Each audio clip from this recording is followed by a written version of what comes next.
Hello again, I'm Axel Wilkinson from FXhome.com, and this is a sequel to a recent tutorial I did on creating this effect of raindrops on glass.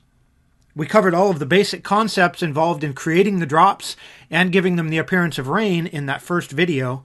Now we're going to build on that info to create rivulets running down the window. So if you haven't watched part 1 yet, please go do so now and meet me back here after, because you're going to need that information to keep up with us. Okay, so here we are in the project that we created in part 1. For the final effect on this shot, which I'm going to rename this composite shot, I'll just open its properties and let's name this final shot. So in this final shot, we want to have the stationary drops we already created and some running drops. And we'll create these inside our raindrops comp, but we'll use separate layers so we can control the two types of drops separately. So let's rename this layer, which is our particle simulator. Just right click, choose rename, and let's name this one drops.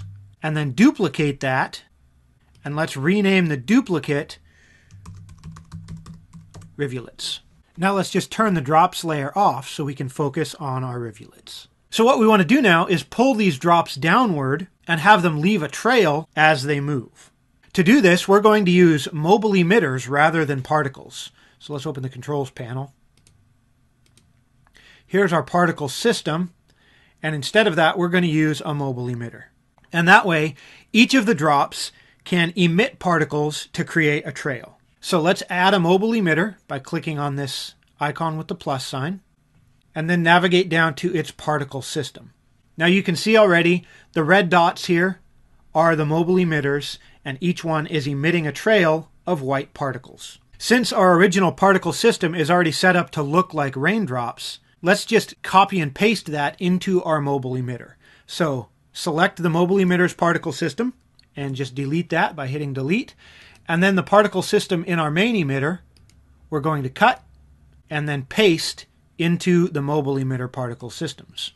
Right away, you can see that the trails being created by these mobile emitters have the appearance of raindrops that we set up in the previous tutorial. But they are going in the wrong directions. There are a few ways we could fix this. We could adjust the trajectory of the main emitter so that all the particles are being emitted downward, or we could stop the mobile emitters moving on their own and use a force to pull them downward. I'm going for this option because it more accurately represents what happens with actual raindrops.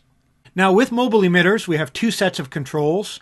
If I open up this particle system, you can see we have the general appearance, movement, etc. for the particle system, but then we have general appearance, movement, etc. for the mobile emitter as well. So you want to make sure that you keep track of which controls you're adjusting. One thing that can help with that is to rename the elements in your effect. So what we have here is a particle system creating each of the trails. So let's rename our particle system to trails. And then we have mobile emitters representing each of the rivulets that we're creating here. So let's rename our mobile emitter to rivulets. And right now, if we scrub through, watch the drops in these trails, and you can see that they're already stationary. The mobile emitter is moving, but each of the particles in these trails is not moving. So to stop the movement, all we have to adjust is the rivulets themselves. So we want to go to the rivulets movement controls. We'll open those up and set the speed to 0. Okay, now everything stays put with no movement in the timeline. While we're here in the movement controls, let's adjust the life as well. Right now they have a life of 1 second, and I'm going to change that to 3 seconds. We need these emitters to last long enough that they could run all the way down the window. We don't want them running partway down and disappearing. And I think a life of 3 will give us enough time that these could run all the way down the frame. So right now nothing is moving, as we saw, but once we add a force, now things are moving. If we scrub through now, you can see that not only are the mobile emitters getting pulled downward, but the trails are now moving and getting pulled downward too, which we don't want. So, open up the general controls. Actually, we can do this for both the trails and the rivulets. And you'll notice that we have 2 checkboxes in each of the general controls for affected by deflectors and affected by forces. So we can control separately whether each of these elements is affected by the force that we've just created. So we want the rivulets to be affected. We want them to be pulled downward, but we don't want the trails to move. So for the trails, we'll just tick this affected by forces box off. Now all of the trail particles stay exactly where they originated, while the rivulets are being pulled downward. To control the speed at which the rivulets are being pulled, we could either adjust the strength of the force, right here, or we could adjust the mass of the particles. I'm going to do that just because some of you might not be familiar with the mass controls, so I want to show them to you. In the rivulet movement controls, here you'll find a setting for mass. Now, since we're working with physics-based forces, we know that the more mass an object has, the less effect an external force will have on that object. So if we increase the mass of our rivulets, it's going to slow them down. If we jump back to the beginning and just hit play, you can see the overall speed of those is a little bit fast. So we can slow them down a bit by increasing the mass to 5. So we can watch that, and that looks better. Now if we want to add a bit of variety to the speed at which those move, because they're all moving at the exact same speed right now, we can adjust the mass in the movement variation controls. So there, let's set the mass variation to 3, and that'll give us just a little bit of variety in how fast they're pulled downward. That gets our movement working pretty well. So now we can further adjust the appearance of these things. We might have more particles in these trails than we really need. So open the general controls for the trails. They're already open here, you see. And we can adjust the particles per second. Right now it's at 100. And we do want this to look like a solid stream running down the window. So we can back the particles per second off until the drops start to separate, at which point we'll know we've gone too far. Okay, so that's looking pretty good here. Let's jump ahead to where we have more particles. And you can see, like right here, this is starting to separate a little bit, so we'll back it off. Let's set this to 60. And that gives us fairly consistently connected rivulets on most of those drops. Next, of course, we need to replace these red placeholders with proper textures. If you wanted, you could create some fresh textures for this using the same process we used in part 1. But I'm going to use the same textures that we already are using for the trails. However, I'm not going to use them all, so I need to create a separate comp to set them up. So let's go to the media panel, and our textures composite we will duplicate, and then we'll rename the duplicate to rivulet textures, and then double click that to open it up on the timeline. Now if we look at these 5 textures that are in here, can see we have a variety of shapes, which is good for stationary drops on a window, but this is different when it comes to water running down a window. The leading edge of a rivulet running downward is always going to be a fairly large round drop. So some of these less round shapes, like this one that's pretty lumpy, and this one that's more pointy, those aren't really going to be accurate for the leading edge of a rivulet. So we'll just delete those textures so that they're not used. Same with this one, which is kind of oblong. Not so good for a rivulet, so we'll delete it. These other 3 are better. I kind of like this one the most since it's a bit rounder there on the bottom edge, but these 2 will work as well. So now we only have 15 seconds worth of this comp that contains content. So let's edit its properties, and we'll just change its duration to 15. And then, since I like this one the most, I'd like to use it more often than the other textures. So we can control that by how much of the timeline is filled by each texture. Right? We're picking random frames to assign to the particles. So the more frames are filled with a certain texture, the more that texture will be used in the effect. So if we just reduce the length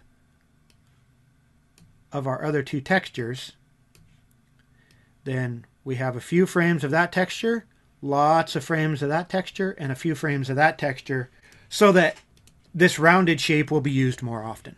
Okay, now let's go back to our raindrops comp, add the rivulet textures to the timeline, and hide its visibility. Double click that to open up its controls again.